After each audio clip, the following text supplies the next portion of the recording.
বন্ধুরা, সোমা কিচেনে আপনাদের স্বাগত জানাই। বাজারে তো বহুত বড় বড় বেগুন, সুন্দর নতুন একদম, এগুলো দেখে লোভ লাগছে। তো বাঙালি হয়ে বেগুন ভাজা খাবো না তা তো হয় না।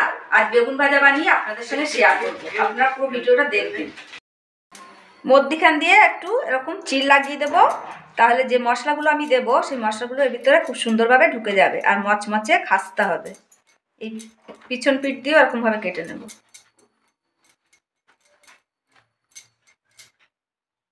এইভাবে দুই পাশ দিয়ে চৌকো করে কেটে নেব, সব মশলা এতে ঢুকে যাবে।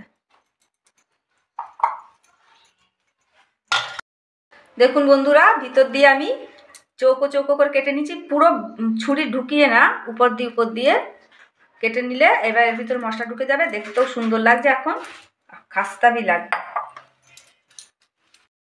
অল্প তেল দিলাম, অল্প তেলেই বেগুন ভাজা হয়ে যাবে। আর শুকনো মশলাগুলো বেগুনে মাখিয়ে আমি এতে দিয়ে ভাজবো। ফ্রাই কোট করে নিলাম আচ্ছা করে।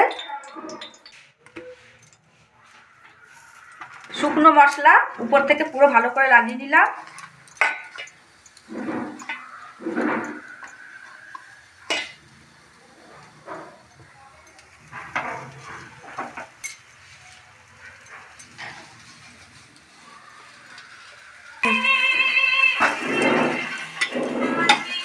উল্টে দিচ্ছি, সব এক পাশ হয়ে গেছে।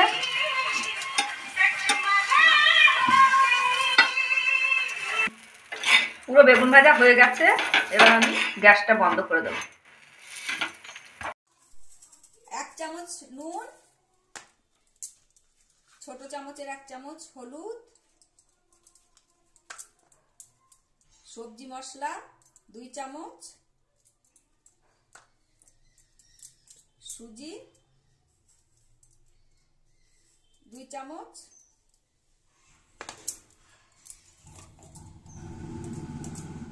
ধনের গুঁড়ো 1 চামচ মতো, লঙ্কার গুঁড়ো ছোট চামচের 1 চামচ, সুজি আরো 1 চামচ দিয়ে দিলাম। এইগুলোকে আমি সব মিক্স করব ভালো করে।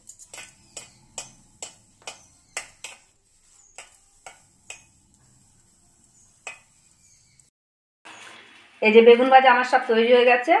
আর গরম ভাত, বেগুন ভাজার সঙ্গে গরম ভাত এখন খুব সুন্দর লাগে খেতে। আপনারাও বানিয়ে অবশ্যই খাবেন।